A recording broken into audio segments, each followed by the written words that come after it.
Hello, and welcome to the Dissidents Podcast, where we talk about how we can strive for a world in which freedom and reason are at the forefront of all human society. In this week's episode, clinical psychologist Patrick Lockwood joins Elizabeth for a discussion about why, despite all evidence to the contrary, beliefs and learning styles remain strong. We talk about the psychological and institutional forces that formally and informally promote the myth. We can perhaps forgive individuals for succumbing to the learning style grift, but that our institutions continue to cling to them is more egregious. Learning styles are actively taught to future teachers in schools of education, to students of all ages in K through 12 classrooms, in tutoring centers, and of course touted in online forums. Patrick and Elizabeth share literature that debunks learning styles and takes the listener on a brief tour of learning habits and strategies that are supported by research. Hello, welcome back to the Dissonance Podcast. And today we have Dr. Patrick Lockwood. I'm going to let him introduce himself, but we have been emailing back and forth about many myths in psychology and science and education. And so we chose one today to talk about. We're going to talk about learning styles. Yes, learning styles are a myth. I'm going to let you introduce yourself, Patrick, and then we'll get started. Excellent. Thank you so much for having me. I am a clinical psychologist and a professor at California Lutheran University. I've been teaching for about 8 years. I've been visiting for a couple of years, and I'm thrilled to be here. Okay. So again, we've been emailing back and forth, but I did not tell you something that I think is interesting. My entry into psychology was through learning styles. So my background is in business, and I was kind of adrift in my life, and I somehow got connected, it's a long story, through to a professor at Ohio State, the Ohio State University, and some other educators, and they sort of recruited me to go into businesses. So I was already doing consulting, but now to go into businesses and do training with people on the plant floor. And there, what they trained me in, so this is somebody at the Ohio State University Department of Education, okay, and people affiliated with a neuro lab there at Ohio State. They trained me to go in and start with learning styles and to then train people on the plant floor about their own learning styles, and then use the company materials then to do some education. I was not interested at all in psychology until that. I also wasn't interested in educating, and I loved teaching. It turns out I love teaching. So I just think, I didn't reveal this to you before, but I just sort of forgot that 25 years ago, my first real exposure to psychology, and I'm not clinical, I'm experimental, was through through learning styles and literally teaching those to people. It's kind of interesting that it all comes, full circle here. Indeed, so what is it about learning styles that really gets under your craw? Yeah, so I think the reason that you and I chose to talk about this is because something I've noticed as an educator for the last 8 years or so is myths in our profession, in actually much of higher education, seem to persist, especially in the social sciences and in the non-sciences. And so it's interesting how you really can't get away with a myth in chemistry because either the reaction happens or it doesn't. And you can't really get away with a myth in engineering because the bridge is going to fall down, and that's bad. And so it's interesting how people in our profession and related professions are perfectly content with all sorts of mythology, even though metaphorically speaking, the bridges have been falling down in at least the United States for decades at this point. And so I see these myths as just as pernicious as people who believe in myths about gravity or engineering. Even though the bridges don't seem to be falling down, we have some of the worst education statistics in the world for being the richest country on the planet. And so it's it feels really disorienting that we can call ourselves scientists and then we have the most unscientific approaches to what we do, Yeah, essentially. and every field has a teaching of. So teaching of chemistry, teaching of physics, teaching of psychology. So every field has one of these. And Right. I even found and forwarded to you an email about teaching medical students, and Mm-hmm. that they're using these techniques. That they're passing them on, Mm-hmm. and using them in medical education. They're Mm-hmm. Yeah. using learning styles and propagating, I guess, the myth. But you're right. Also, I think that, and you and I see this in our education, of college students, that a little bit of knowledge is actually worse in some Mm-hmm. ways. So like a Oh yeah. little bit of neuropsych knowledge, a little bit of, so it's like just enough, I think, to maybe validate something that feels intuitive. It Mm-hmm. feels like I'm different from you and we have different, it's like that's true. We are different, it's true. And so it feels very self-validating, right? Yeah. That Yeah. we're all individuals and special. We're special. Yeah, and like for instance, you and I talked about this privately offline. Like, I love personality psychology, and I think it's extremely actionable, right? Because once, as a clinical psychologist, once I can determine the things that are less changeable and focus on the things that are more changeable, then I can do more to support you in your goals as a clinician, as a business consultant, like you're talking about. I do that too. And so if someone's temperamentally at the 85th percentile of trait extroversion, there's not a goddamn thing I'm doing as a clinician to change that. That Right. is who you are. You are built that way. There's something inherently who you are there. And so there's no amount of me therapizing you or whatever that will shift that in any meaningful way. And so for me, it's really important how different you are, actually. I agree with you that you being different is extremely important. And some of the things that you think are, let's say, real about your differences are actually not real. Right. Right. Yeah. That's the Yeah. problem we're talking about. Yes. And it's very self-actualizing, right? To have like a Yeah. learning, like, oh, I can name this. I can Mm-hmm. name, I'm a whatever, I'm a visual learner, or I'm an auditory learner, or whatever. Mm-hmm. And so there is this sort of like, you know, and a confirmation bias, right? Like we can Mm-hmm. come up with examples Mm-hmm. of times that oh, I didn't understand this until I drew a Mm-hmm. picture of it or Yeah. whatever. Yeah. And then that's sort of self-affirming that, oh, that must mean that I learned through pictures. Um, but we also talked about this, the idea. So this is sort of very attractive, like in school, and yet we don't hear people saying when they're like just navigating their world or relationships. So they're in a new relationship. I'm sorry, I only learn visually, so I can't learn to be on time for our Mm-mm. dates unless you send me a picture of a clock. Never. We don't do that in those, it's Never. like, no, I can't shop in a grocery store without a map of the store or something like that.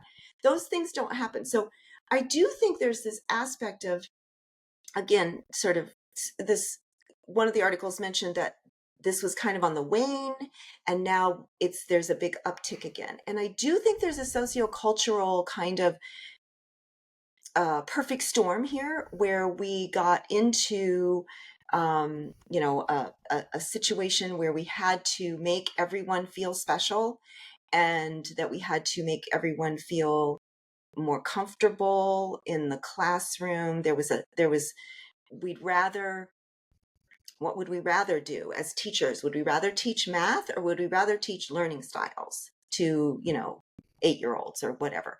Well, they rather teach learning styles, and that keeps them engaged and they're Yeah. happy, and that makes it feel like as a teacher we're doing a good job, as a Mm-hmm. kid that the teacher is doing a good job, and then as a parent because the kid comes home, did you have a good day at school? I did have a good day at school. And here's what I learned about myself. I think there's an uptick in that in the last few years. Yeah. This focus on. Uh, I think the idea of feeling important or special, like, so like, you know how if everyone's special, no one's special? Right. So, well, I can totally support the idea that people struggle to pay attention or leverage attentional resources, however you want to phrase it, because they're less easily oriented through a certain sense, which makes perfect sense. It's a very rational. I can ground it in some research perspective. But the problem I think you're talking to from the sociocultural perspective is actually, I think, more insidious than it might even Mm, sound. Because I know it's kind of like a culture war talking point, but I think just to put a very, very fine point on it, when everyone has to compete for being special,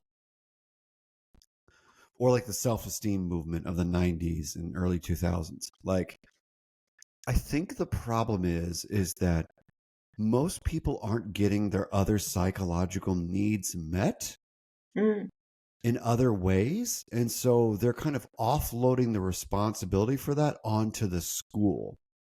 And I want to plant that flag because I don't want it to go by and just let it be at the level of a culture war talking point, which this could easily turn into. I know that's not your intention, obviously, but I think there's something much more insidious, hard for people to see, because these kids who believe they're neurodivergent or this or that or whatever, all of which is fine because I'm different too, but the idea that you're not able to function in a typical society is just absolutely bananas. What did people do for thousands and thousands right. of years before the Austrian school system, right? So, what I believe is really happening, that's not just everyone needs to be special. I just think that they have shitty relationships at home, is my genuine belief. I know that's not a very scientific way of saying it. It's just that if you had healthier family relationships, there's no way in the world you would give two shits about being a visual learner. Hmm. Do you think it's partly a function of our flat screens, our flat things?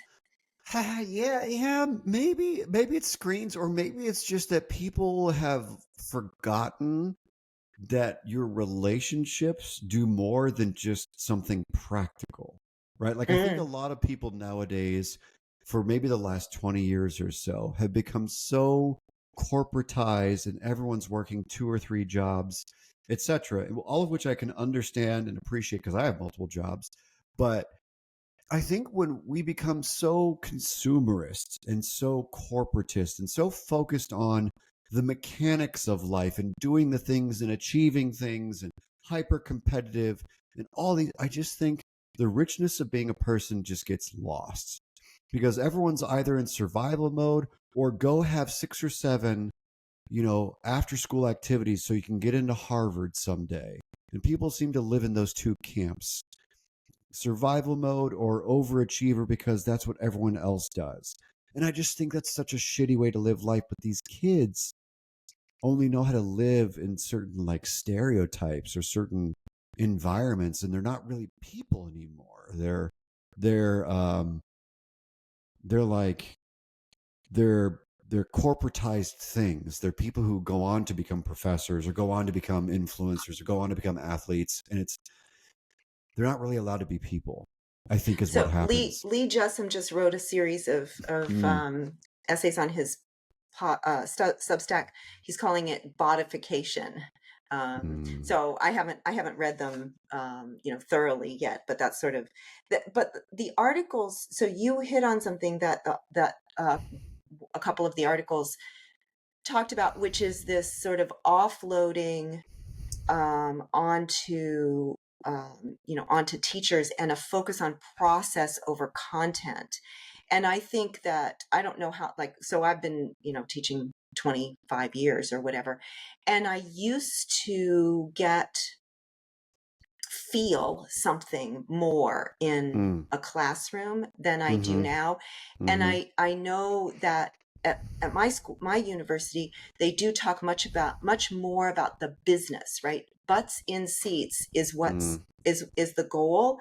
Mm-hmm. They talk some other, fancy talk, but what they Sure. really mean, what they keep circling back to, is the Mm. business, right? Oh yeah. And the students definitely, as you point out, definitely reflect that also. That Mm-hmm. they only come in if they have to. They mostly want online classes. What do you mean I'm going to take an in-person test? Even if I have an in-person class, I don't take Yeah. in-person tests. We get a Yeah. day off, and I get a whole week to do that or whatever.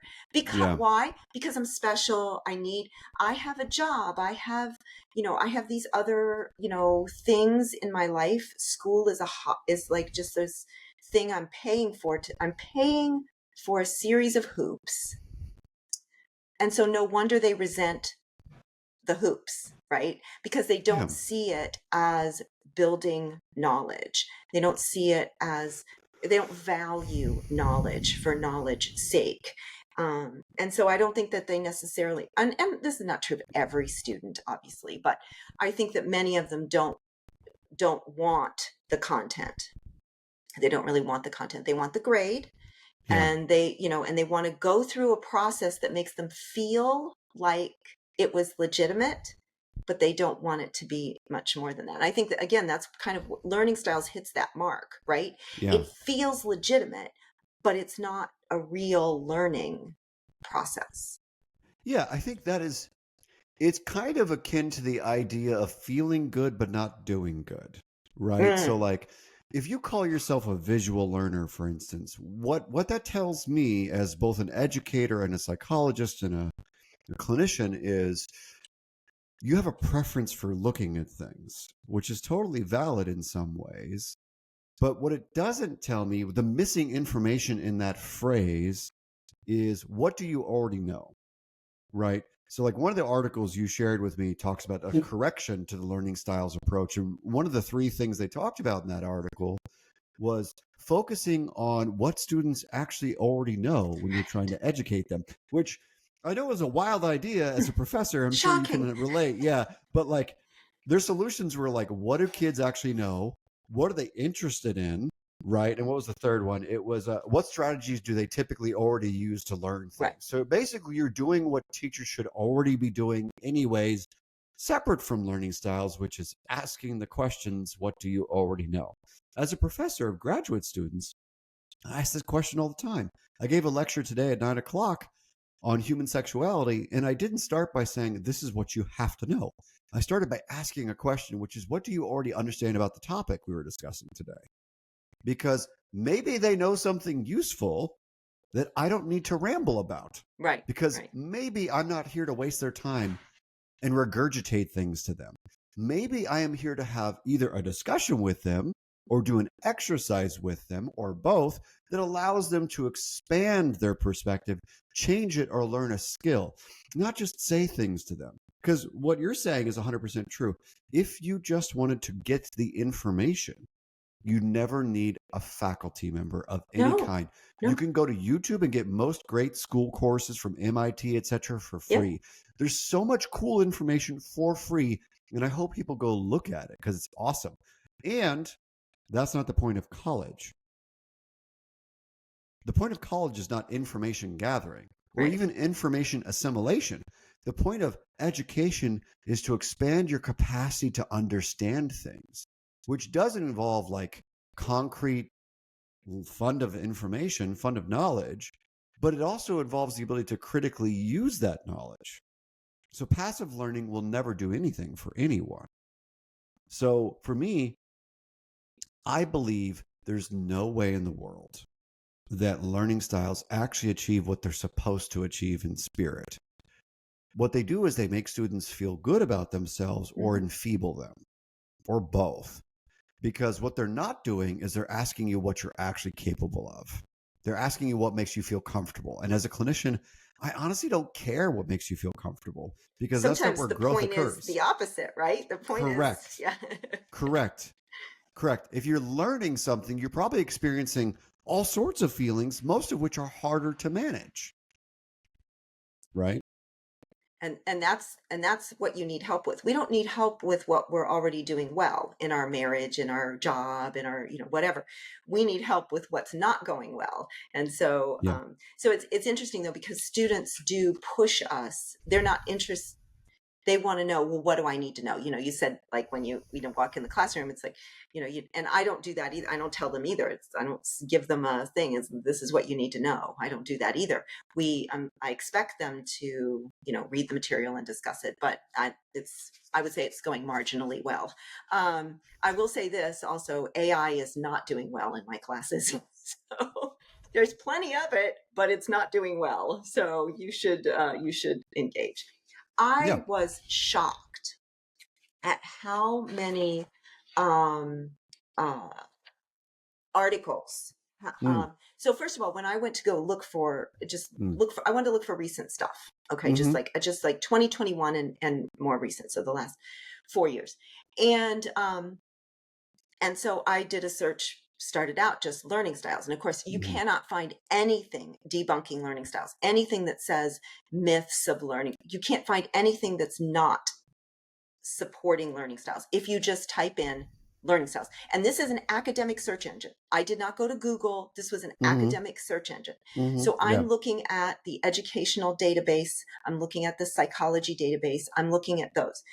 Now, I was shocked that it was that, that happened. But then one of the articles actually talked what was a follow-up to an old study, right? Mm, Um, so now I'm going to see if I can find it.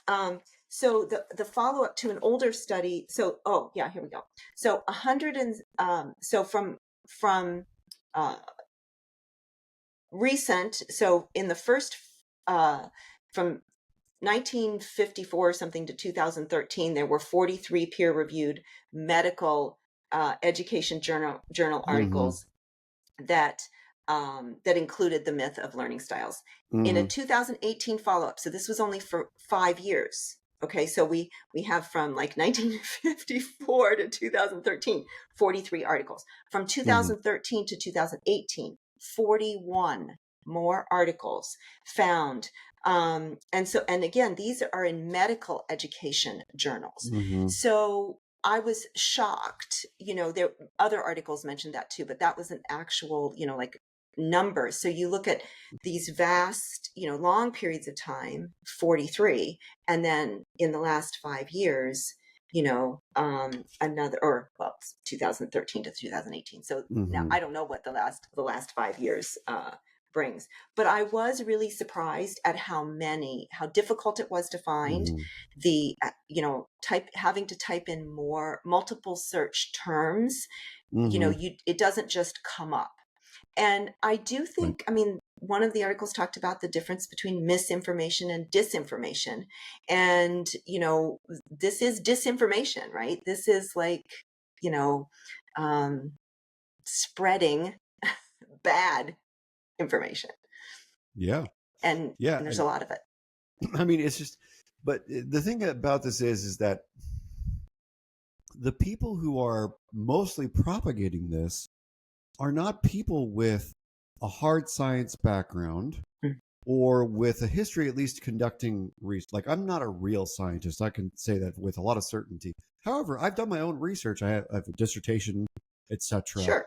I'm published, and so I'm not ignorant of these things. I teach research methods as one of my classes, so I'm aware of the scientific process, and I'm a scientifically oriented person, right? So even though I don't do research for a living as my day job, I know what the process looks like, and I know how to be skeptical about statistical methods that are used incorrectly. What p hacking is, for instance, like, there's so many things that I think about as an educator, because what I'm concerned about is whatever is fashionable or trendy, because there's a reason it's trendy, and it's not necessarily because the results are valid. It's because the results are face valid. It's because there's an inherent bias in the system for something sociopolitical. It's because there's an unmet need in the field that's not being addressed appropriately, and so this is a simple solution to it. I'm aware of all those forces. Some of them are pathological, some of them are normal, and because of that, we have to look at the source of this, and this is mostly ed psychology and education more generally. And if you look at just the whole field of education in general, especially ed psych, who I have the most problems with, you have like two classes of people in ed psych. You have people who wish they were actual psychologists, and you have people who just love IQ tests, right? And so the people who love IQ tests actually understand science and rigor and statistics and things like that. Whereas the people who wish they were actual psychologists who have an MED or whatever it is, they are trying to pretend that there's something they're not, and they don't have the requisite education to actually fully understand these concepts because they themselves weren't given an appropriate education in scientific rigor, statistics, biases, all of these things. They're given a very politically infused and or just an outdated way of looking at learning. And again, if we thought of these things as trade schools, I would have a completely different approach because in many ways, if you're teaching future teachers at like a school of education at USC or whatever, which is one of the bigger ones, then it is like a trade school. And so the question should be, does this need to be an academic discipline or does this need to be a trade school? Right? If we thought of it more like a trade school, then the standards would be different. But because it's academic, people can get away with old and dead theories. I'm not going to get the quote correctly, but like one of the famous quotes in science is like, what it takes for an old theory that's not correct to die is just a generation of people to die out, Yeah. something like that. And like that's what's happened in education for the longest time is that the generations of people who created these myths haven't died. That's the problem. So the other issue is not just so because I run up against this all the time. My background is in statistics and research design, and so one of the things I find is if they get so they get all excited. It's like, well, I did a statistical test. I got a value and I got a p-value. And so then they're like all excited. They're done, right? It's like but I have a p-value. And now they're even asking Chat GPT to give them a p-value. And so they're all excited and they want, and then I ask them about their research design. So, oh, Mm, you mm, supposedly did a pre-post. So do you mm, have identifiers for these people? Well, no, it was pre in this class and post in that class. And I'm not, no, I can't do that. But it's hard to explain that. And so mm, this is what we find when we're looking at the learning styles that research is that when they do research, mm, they're not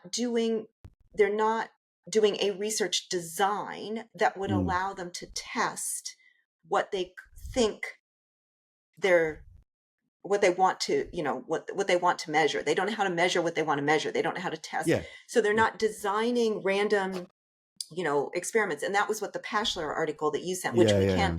we can link. That one's available, on, Openly. yeah, open access. So we'll link that because that's sort of the famous one that every article that you read cites the Pashler article. Yeah, And so what does Pashler suggest? That we either test people, right? yeah, Or we tell people, or we ask them to tell us what their learning style is. And then yeah, we randomly assign them yeah. to a, you know, visual stimulus and auditory stimulus. I don't hear anybody talking about taste or olfactory. I don't hear anybody doing that, but it's like, so what, or tactile. So those tend to be the three ones, right? Visual, verbal, and then tactile, Yeah. or, physical Yeah, yeah, movement, yeah, yeah, yeah. kinesthetic. Yeah, yeah, yeah. Um, and then then you test them afterwards. And there have been almost no studies like that, No, almost n- none. no randomized controlled trials. It's all quasi experiment because there's pre and post test designs and all this stuff. And it's fine. Like clinical psychology, for instance, is full, And absolutely you full of have to do quasi that experiments. sometimes, And you right? have to do that ethically. Yes. Like you can't Yes. traumatize people and see what they No. do, right? Like No, so and people so won't donate their kids to science like they yeah, should. I yeah, mean, exactly. Yeah, yeah. And so like I'm all good with quasi experiments being like the primary type of research your discipline does. Clinical psych is full of it. What I will tell you though is if your core concept isn't able to be validated, that's a completely different problem. You know? And that's what we're talking about. We're not talking about the feasibility of it scientifically. It's perfectly feasible scientifically. But you can't actually get away with doing this research correctly unless you're willing to actually challenge the concept itself. And no Right, one seems right, to be. right. Yeah, if you're doing this research, you already believe in it. It seems like, Mhm. except for, I mean, obviously we did find some articles. So Yeah, I wanted to, so other kinds of interesting kinds of statistics. This similar myth, and this is kind of what one of the articles traced it to, was that this original, like, sort of, you only remember 10% of what you oh god, read, you know, 20% of what you hear, 30% of what you see, yeah, blah blah blah, and they sort of traced it back to that.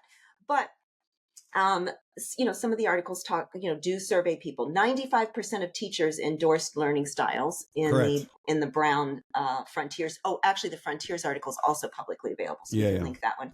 95% of teachers endorsed learning styles. It was similar for students. I mean, no kidding. I guess if you're in yeah, classrooms. for The sure. general public around 70%. Higher ed 60%. So I guess we can, take, it's like, ooh. But didn't only Um, 33% of them incorporate some learning style stuff into their Yes, programs? yes, So they believe and in it, but they don't do anything with it. no, and they probably don't. I mean, let's face it, most of us, like, how would you do that? What are you going to do? Like, I mean, in elementary school, you can get the kids up to move around or whatever, but we don't do that. We don't do that in college. Um, and also teachers, they have to do those CEUs and stuff. Yeah. And so teachers, they said, get about 70 emails a year about neuropsych and the brain and that kind of stuff. So so continuing education units that they can take that would make them sort of, I don't know, armchair neuroscience people. Let's see what else. And this is the one that they found, actually, like, some knowledge of neuroscience, some a tendency to read non-peer reviewed research. Mm-hmm. Like, I mean, this is what most people do, right? You read the Yeah, yeah, newspaper, yeah, you look at yeah. YouTube, whatever. Both of those things were associated with increased belief in, Mm. in learning styles. Um, and then I think, we've alluded to this, but one of the things that they commented in that Brown article was that this may be one more way to blame teachers Oh yeah. for not doing a good job. And again, I do think that's also kind of a sociocultural thing. I do think teachers used to be more revered, a little more. If I would go to graduation, even as a college professor, parents would want to, take pictures. Yeah, yeah. Parents want to meet you or whatever. Now it's like, forget about it. Not Yeah, like school is this bad thing you have to do. right, right. Right. And I'll fully grant that there are probably some teachers, K through 12 teachers, professors, whatever, who are not good at what they do. And that's normal because every career, every discipline has people who are mediocre. In Yeah, fact, I would say the vast majority of people are probably either average or mediocre, normal curve, you know? that's And what so that's like, what it means to be. That's right. yeah. And so like I think that the anti-education culture we have here, because like, yeah, I have my problems with K through 12 and how it's designed for sure. And maybe Montessori is better. I don't even know. Like, it's not even my specialty, I'm not a but parent, so I don't yeah, yeah, me neither. You know, know. so like, but like, what I would argue though is that if we continue to demonize education, so like the beautiful thing about our conversation is we're not actually trying to demonize education. Education is probably the most important thing for upwardly mobile people, right? So if you want to empower people with lower SES or marginalized groups of people, be it by gender, sexuality, race, whatever, help them become more literate, more educated, help them become more empowered with more knowledge and capacity and skill. So I want everyone to be as educated as possible, especially if they're interested. And the more interested you are, the more you should do, right? But I think even the relatively disinterested kids in society still should get some education. And even if our current system changes or whatever, I still think we should learn how to empower teachers with better knowledge, right? What I want is for people to understand the science of learning and memory. And unfortunately, it seems like that's never taught in these programs. And even more wild, it's actually not that complicated to some degree, right? Learning about Baddeley and Hitch's model for those who don't know, famous researchers in cognition, that's still valid. It's somewhat old, but those are still some of the best researchers Yeah. on the planet Yeah. for And memory. I got news for people. All this neuroscience research, what they're using for the tests in the fMRI machine? These old standard, Badley and Hitch kind of, like easy paradigms, word association Stroop tests, and The Simon. Stroop task, all those Yep. kinds of things. Yep. And that's what so they're using the same 50-year-old, 75-year-old tests, right? But now they just put people in a machine, and they don't put very many people in a machine. A Correct. lot of these neuroscience papers are like 7 participants, Yeah. you know, Yeah.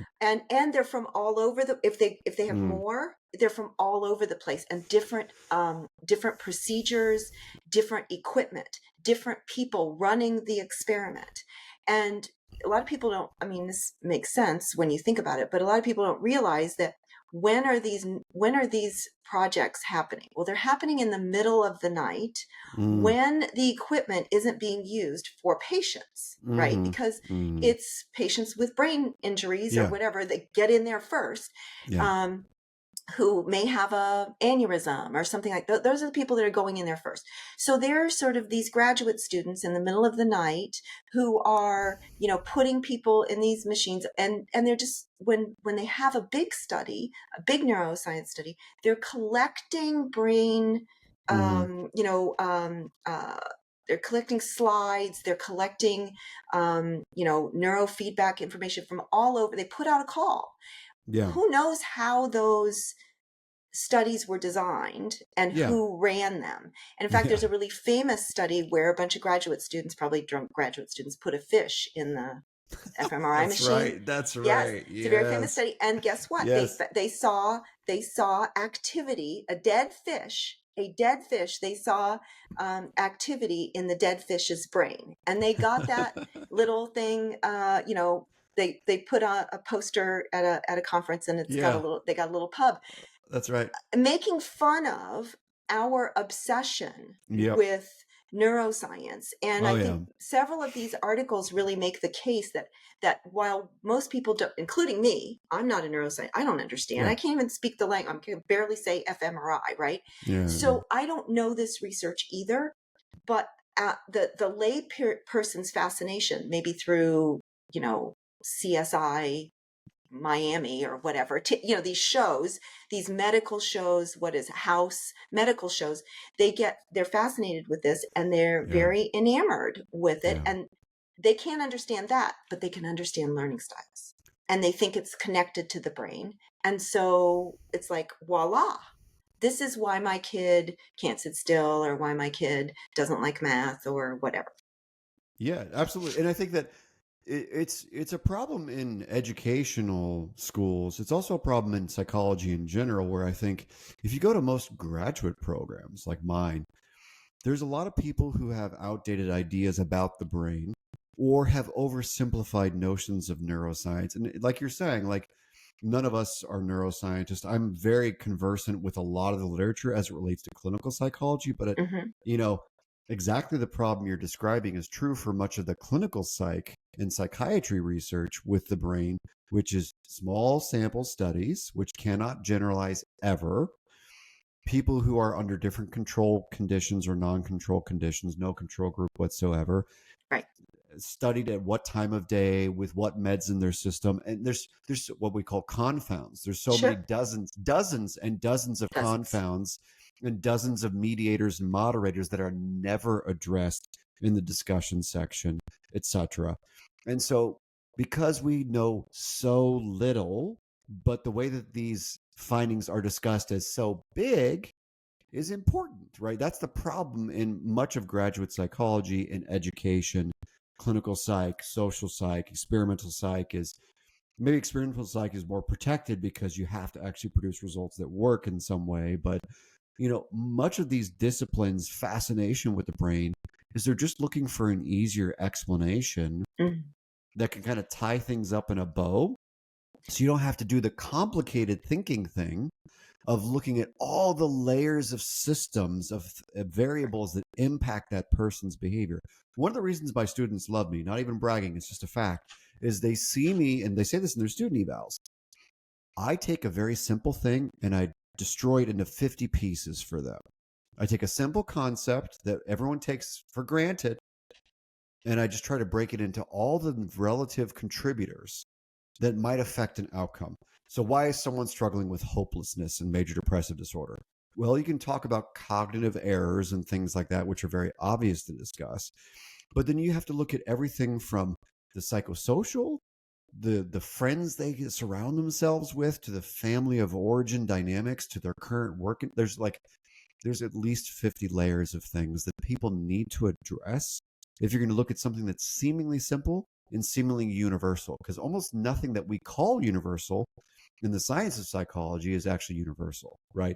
We can universalize the concept, right? Right. But we can't actually say that that concept is universal for the person, Right. right? Right. And that's why we have this thing called operationalization, right? You're going to operationalize that concept in the research. You're going to choose a specific version of it Right. with a One. specific measure, one, Right. when in reality, there are dozens of ways to Right. assess that Right. thing, right? And that's why the multi-trait, multi-method approach is the one that's more preferred in Right. scientific circles. But you can't do that with everything. Like Yeah. we can only study the brain so much. You can never do a true experiment with the brain because there's no like pre-brain thing you can do. Right. And you can't like do psychosurgery on people. That's unethical. And so there's only so much we can actually do to kind of blame the brain or use that as it's like a placeholder. It's a placeholder concept for like, I'm not responsible because it's a brain problem, Right. Right. you know? Yep. Yep. And this kind of started. I used to teach criminal behavior, and I would Mm, ask students. They yeah. totally believed it's all because crime is because of the brain and everything. And I'd do the Bayesian thing, and I'd explain to it's like, Mm, oh, we have, you go through oh, it's linked. It is genetically linked, but if you look at the Bayesian, sure. results, it's like it's useless, right? Yeah. Anyway, so I do that whole thing. They still don't buy it, and then here's what I would say is, okay, we're gonna do here's a brain scan of I say 7 people because that's was the study was seven Yeah. seven Yeah. Yeah. psychopaths. Yeah. Okay, Yeah. so Yeah. so now just like you said, these are 7 people who got caught. They got caught and they're in prison. Okay, so this is not every psychopath. This is a criminal psychopath who got caught and is in prison. Okay, Mm-hmm. because you could go get CEOs and any teenager and a used car salesman who score high on the psychopathy scale, right? But Mm, this is somebody who scores high mm, and is in prison. Okay, so we put them in the fMRI machine, and we do some other things, and with the their impulsivity, and we do some things. Okay, mm, so 7 people. Oh, look how their brains are similar to one another in this way, and their impulsivity is similar. Okay, so I say, okay, you believe that. So I said, here's what we're going to do. I'm going to give each one of you those same tests. We're going to put you in the fMRI machine, and mm, I'm going to give you these impulsivity tests. And if you score similarly to those 7 criminals, I mm-hmm. you should voluntarily imprison yourself because you are a future murderer, right? Danger to society. A Yeah. danger to society. Yeah. If your child tests that way, then you should give up your child. Well, now maybe they're not quite as Mm, enamored with it, right? mm, Because they mm, don't know what their brain looks like, right? Because as you say, there's hundreds of variables, mm-hmm. hundreds and hundreds of Yep. variables that Yep. influence people. Yep. Not to mention that some people might even be like, falsely found Accused. guilty. Yes, Yeah. exactly. So, Happens all the um, time. Yeah. yeah, yeah. Yeah. So I do think that there's that there is this sort of we are enamored with the brain and Yeah. not knowledgeable. And I just know my little pieces when I teach cognition, these little pieces. I read those articles. I do the best I can to understand those articles. Yeah. Certainly you can't understand the field unless you are in the field. And then even then, we know one of the markers of somebody who I think who knows a lot is somebody who's willing to say, I I don't. know enough, I know so much that I know that I don't know enough. Yeah. I Right? don't know is a great answer to hear from Yes. anyone. Yes, yes. Yeah. It's Yeah. very comforting to me when Yeah. somebody says, "I don't know." I'm like, "Oh, yay." Like this is somebody who's probably reading widely. They know that they don't know. Yeah. I Oh my don't want God. to get Yeah. away because Yeah. we have like 20 minutes left. I do want to talk about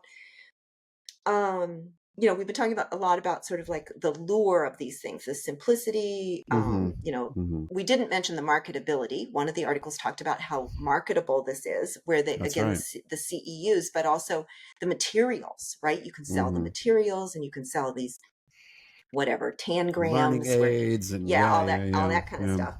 yeah, But I do want to talk about what research does show that works.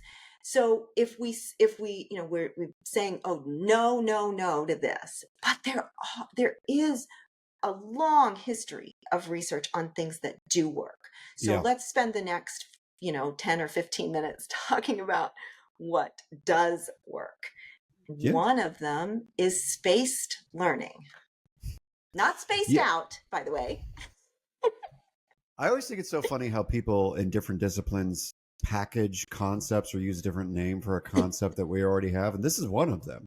And so, so-called spaced learning is just generalization by any other name. And so, and this is something we've known about for 70 At least. years or At so, least. Yeah. that the more you take a concept and apply it across different situations and different settings and da da da da, the more you're likely to remember it and use it, right? So generalization is a big part of clinical psychology, right? So when someone's learning to tolerate a trauma or a phobia, you try to take them into different environments and learn to tolerate that distress, et cetera, et cetera. So we want people to generalize because we want people to have the ability to act quickly on a feeling or a reaction or a thought and it not require lots of conscious processing, right? And so spaced learning or generalization, however you want to describe it, it's an awesome idea. And I think Yeah. most good professors and teachers of all the age levels already do this, right? Yeah, we don't, what students would like for us to do is give them all the assignments the first week, especially if they're in an online class, so they can just ask AI and be done with it, right? But we're sprinkling the stuff throughout 14 weeks or longer in a program, but also we're reminding students, we're like a 3 day a week statistics class is better than a 1 day a week statistics class. That's Why? right. Because you're getting little bits of it, more often, and Reminders. to space. So don't cram. When your kids, when you have your kids at home, Yep. don't make them sit for, you have to sit there until it's done. Well, they probably might benefit from doing a little bit and then stepping away from it and doing a little bit and stepping away from it. So there's value in sort of, doing a little bit today and a little bit tomorrow and a little bit the next day. So if you space out your exposure to this, what happens in your brain? Your brain is saying, "Oh, I needed that again." Right? "Oh, I better myelinate that connection because I needed that again." So why do you remember still remember your childhood locker combination or Mm, your first phone number, your address or whatever? Because you kept needing it over and over mm, again. If you moved a bunch of mm, times, you didn't need it very often and it's mm, harder to remember. But if you keep needing something, then your brain is going to strengthen those connections. So if you cram and then you say, "Oh, well, chapter 6 has nothing to do with chapter 5, so I'm just going mm, to forget about chapter 5 mm-hmm. and move Yeah. on," Yeah. then you're not getting that re-exposure. And then, as you say, this idea that, oh, this generalizes to other situations, other days of my life, other classes, right? So maybe you're looking for another way to study is to think about math while you're in a different class, right? Mm-hmm. So like, oh wait, I'm in a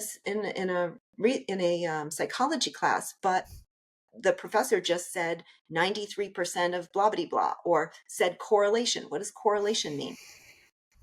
Those kinds of things. To think about your math class when you're in, think about your childhood studies class while you're in your cognitive class or whatever.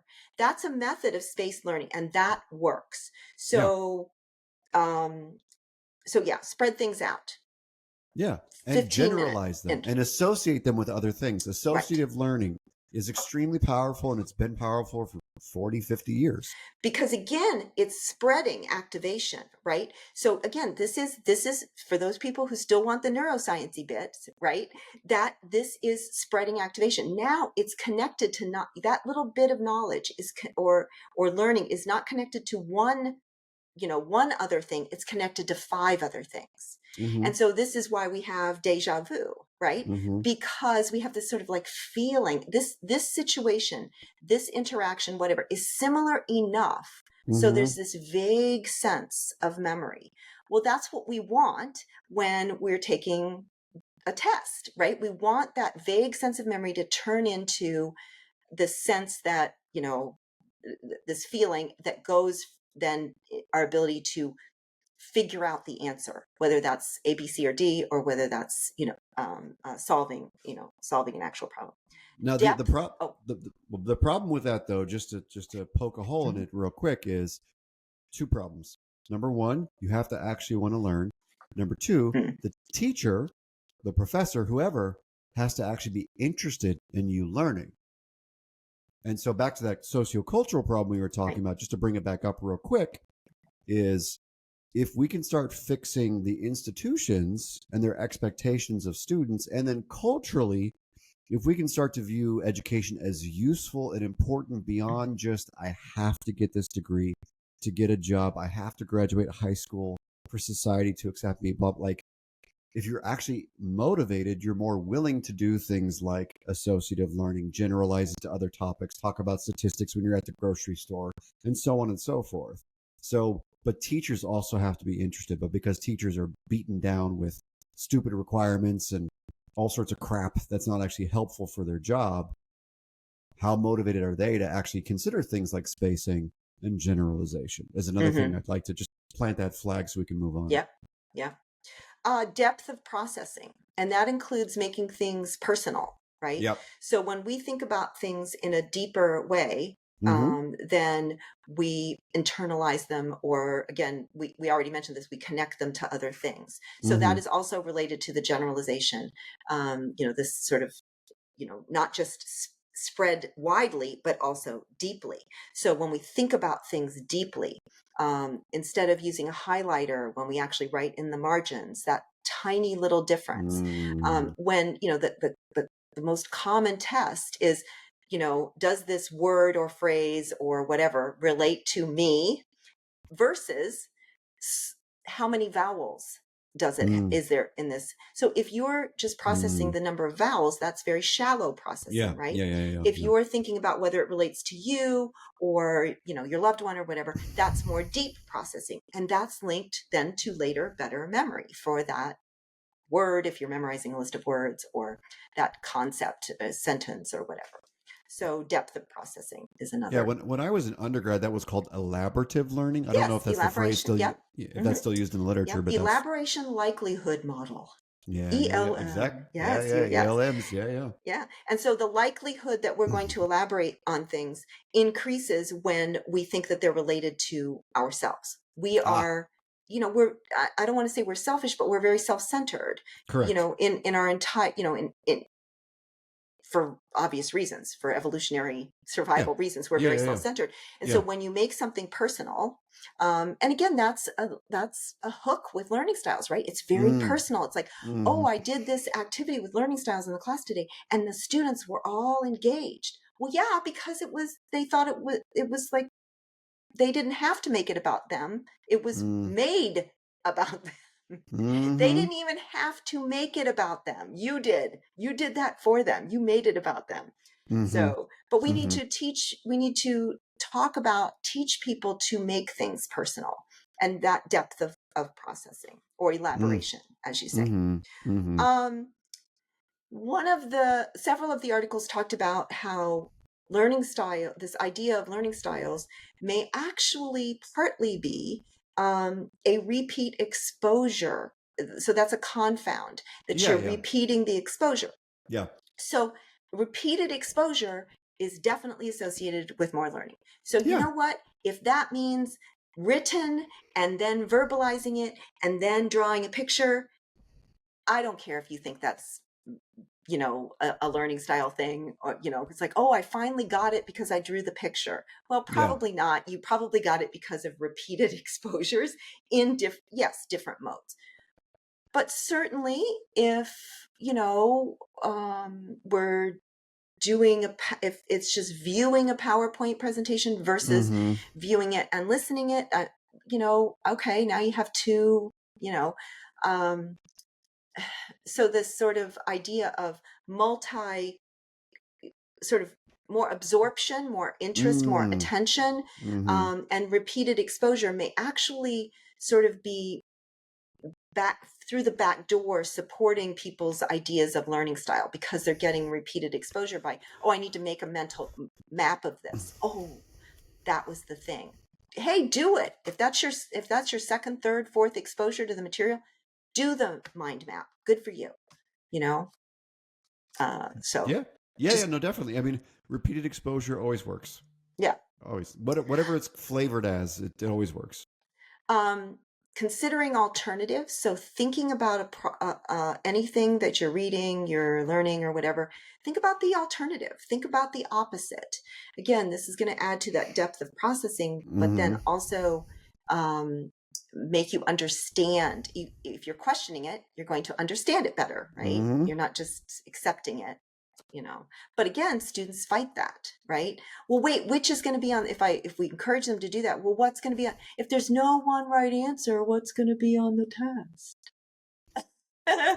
That's that cultural thing, you know? Yeah, yeah. Yeah. Yeah, yeah. um they talked about think aloud strategies. I don't know anything about those, but certainly I do know, as somebody who teaches language, the psychology of language, that Piaget was wrong and Vygotsky was right. Oh yeah. Uh-huh. That language is that, and talking to oneself is not just a phase. That's what Piaget thought. It was just a phase that kids went through.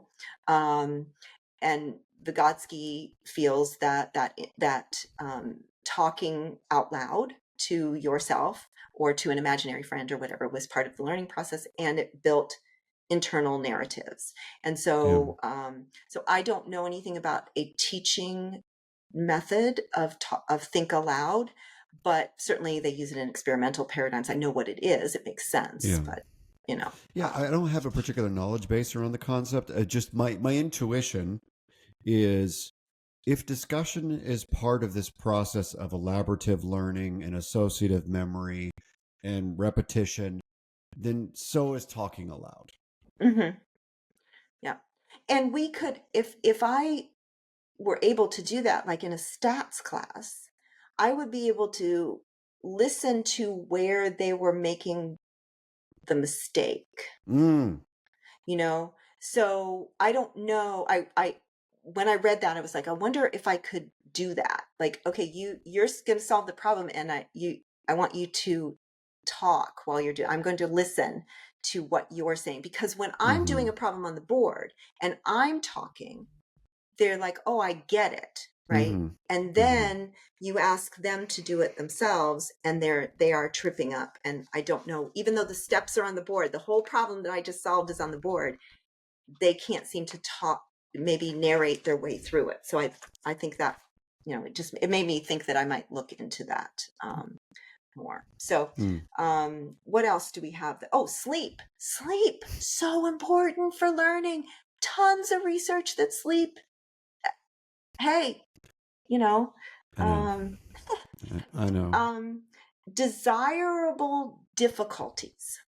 Zone of proximal development. Yes. So Yeah. what we need is a little bit of struggle, not the kind where your kid throws themselves on the floor and kicks and screams and whatever, but a little bit of struggle is good for all of us.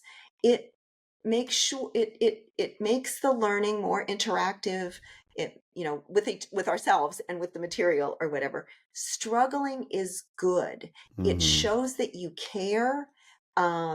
It it's turning on your brain Mm-hmm. and say, Mm-hmm. it's making you focus and pay attention because it's harder. Mm-hmm. Easy, that old Yerkes Dodson curve, it's Mm-hmm. like one of the Yeah. few laws in psychology that easy tasks and very easy tasks and very difficult tasks are sort of on the extremes.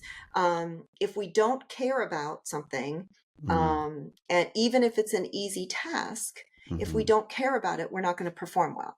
Mm-hmm.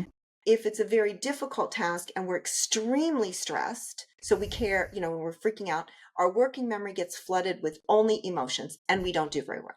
Yeah. But a little bit of work, of stress, of discomfort, desirable difficulty actually enhances performance, especially on things that are well practiced tasks. Guess what's well practiced? Reading.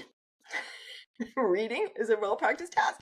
So if it's Math. a Yeah. little bit math, if it's a little bit hard, you are actually going to perform better. And Yeah. then one other thing I wanted to say, because I think this gets a really bad rap: memorization. Yeah. It's so out of, fashion or whatever. But look, and this is a real story, Dr. Spivak, are you sure 4 times 4 is 16? Because that's not what it says on my calculator. And that is not a story that I tell because it's a one off. That is very common. Mm. People, it's like, well, we don't need to know our multiplication tables. We've offloaded that to the calculator. True, very true, right? But when you don't know that, then you can't do your statistics problems. Because why? Because it's so taxing to multiply two numbers that how can you get to the next thing? And this is where you started at this podcast: is what do you know already? And if Mm. you have a solid foundation, look, memorize those multiplication tables. I mean, what's it going to cost you? A couple weeks of your life to memorize those things, where you keep going back to it. You memorize it in third or fourth grade or whatever, you memorize them. Then you've got it, right? And once you have that, then you can do the next math a little bit easier. You can build knowledge. But if you don't have a good foundation, if you don't have a good foundation on how to write sentences, then how are you going to write a paragraph? And how are you going to write a paper, Yeah. right? So memorization gets a really bad rap, but it's so important because it's building a foundation of that semantic knowledge that you don't even know how you know it anymore. You just Yeah. know it. And then you can go from there. Yeah, I also think probably implicit in most memorization tasks that we get in primary education in particular is not just pure rote memorization. I think that, just to go back to the times table example for just a second, again, not a mathematician, so completely speaking, wildly outside of my discipline. My understanding, as not a mathematician, is that when you're learning your times table, you're actually learning two types of information, right? So you're learning the concrete detail of what is 9 times 9, it's 81. But you're also learning about a relationship, a distance relationship between scales, right? Mm, So the distance between 9 plus 9 plus 9 is different than the distance between 6 plus 6 plus 6. And so you're actually learning a type of thinking while you're also learning the hard fact of what 9 hmm times 9 equals, right? right. And so I think most things that are supposedly just rote memorization are actually far more than just rote memorization because you're learning typically a thinking skill like mathematical reasoning is more than just the relationship between two numbers, right? And so I think that when we eschew the idea of memorizing boring, useless facts that supposedly do nothing for us, I think we're also missing out on various types of critical thinking or reasoning skills, sub disciplines of reasoning that aren't just randomly accessible to you because you're at an upper level class, hmm you hmm know?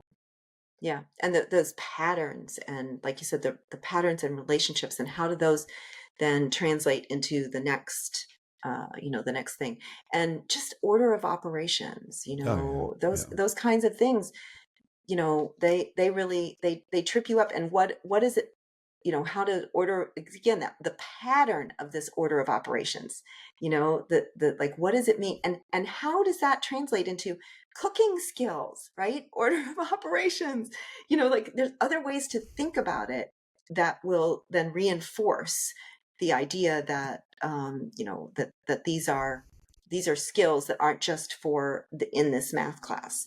These are skills that, help you, Everyday in your life.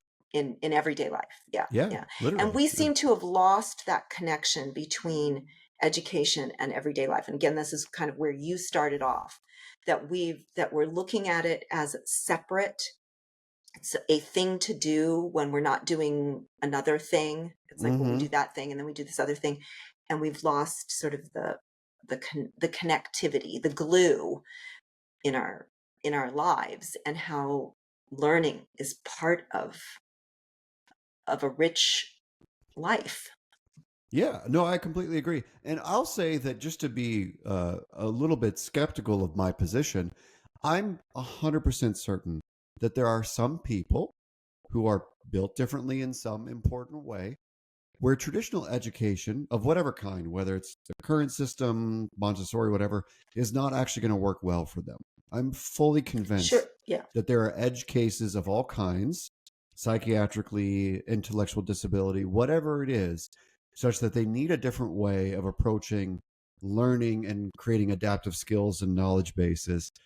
So I'm not saying that what we currently have instantiated is great for everybody. I just think that the general cultural attitude is the problem more than it is the institutions themselves. The institutions have problems, but until the culture values education the same way it used to, I think we're going to continue to see the rise of all sorts of myths and all sorts of nonsense and alternative education models that are just grifts to make money. I think it's going to get worse before it gets better Hmm. because culturally, I think that we see education as a means to an end and not an important part of growing as a person and becoming a more adaptable, reliable, flexible creature as you age. Yeah. And unfortunately, AI is only going to make it worse. Probably. Yeah. Yeah. Because I don't think, this gets at sort of what you were saying, I don't think we have an innate need to learn. I don't think we Mm. have, so, beyond survival. So I don't Yeah. think we have an innate, a hardwired need for knowledge beyond just navigating our world in a safe way. And Yeah. so, as you pointed out, so culturally, education, even just reading, right? Like, people were prevented from learning to read. Women and certain, um, Minorities. minorities, Mm-hmm. uh, not allowed to read, not allowed to learn Yeah. to read. Oh, yeah. That's how we kept them from gaining power, right? Mm-hmm. So education was power, and we do have a need for power. Mm-hmm. That's a need, because it's related to controlling our environment. But Mm-hmm. if knowledge is no longer the pathway to that power, if just having, I don't know that we're going to have very many people pursuing education, because if you can get a chip in your brain or wear glasses or whatever, Yeah. that's good enough. And there's Mm-hmm. always going to be, again, this is not to blame individuals. This is not this is how we've evolved, Yeah. which is, we will always take the easy way and conserve, whether that's conserving our energy, our physical energy, our mental energy, our emotional energy, and our brain energy, our attentional resources. We will conserve Mm-hmm. those Yeah. in case danger is on its way right now.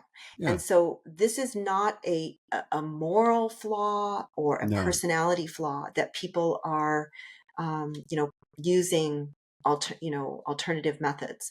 Unfortunately, I just don't think that I'm not sure we're ready to handle that in the education world. Yeah, It probably not makes me yet. sad. Well, I think there's hope. I think it's just a matter of being patient through all the difficulties. Well, I hope you're right. As a clinician, see, it's your job to be more hopeful, right? Yeah. Yeah. That's your natural kind of tendency.